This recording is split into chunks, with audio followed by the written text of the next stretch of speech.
নমস্কার, পূজার ঘরকন্যায় সবাইকে স্বাগত। আজকে আমাদের স্পেশাল রান্না সাবেকি মোচার ঘন্ট।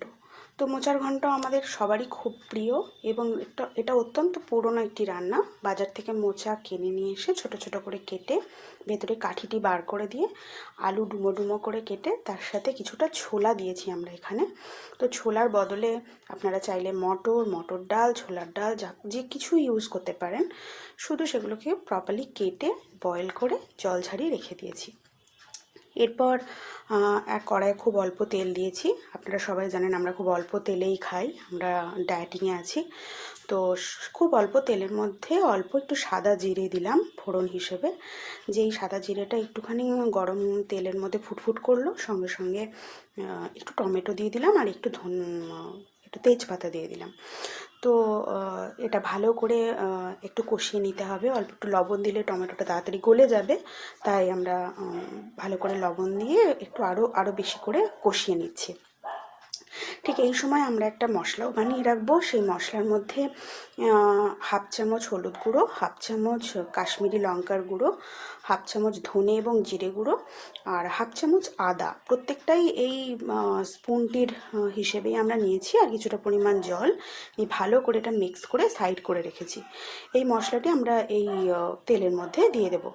তো ওই মশলাটি দেওয়ার আগে অল্প পরিমাণ চিনি দিলাম, যাতে চিনিটা সুন্দর একটা কালারও নিয়ে আসবে, সাথে টমেটো এবং অন্যান্য মশলার সাথে ভালো করে ঢুকে যাবে। তো এবার এই মশলাটি ওর মধ্যে দিয়ে দিলাম। খুব অল্প তেলে রান্না, মশলাটা একটু কষিয়ে নেব।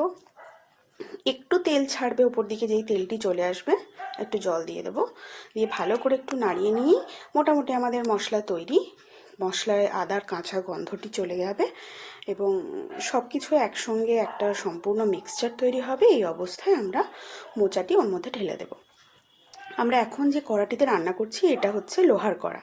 লোহার কড়া অত্যন্ত স্বাস্থ্যকর, কারণ লোহা যখন গরম হয় খাবারের মধ্যে লোহার উপাদান মেশে। আমরা যেহেতু ইন্ডিয়ান ওমেন, তাদের 90% মোটামুটি মহিলাদেরই আয়রন ডেফিসিয়েন্সি থাকে। তো লোহার কড়াই অবশ্যই রান্না করে খাওয়া উচিত।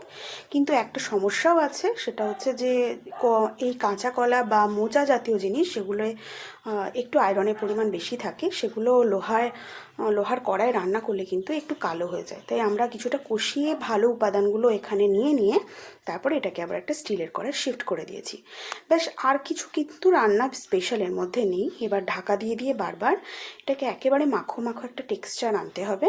আমরা সুন্দর একটা মাখো মাখো টেক্সচার আনবো। 10 মিনিট মতো এটা বারবার ঢাকা দিয়ে রান্না করতে হবে।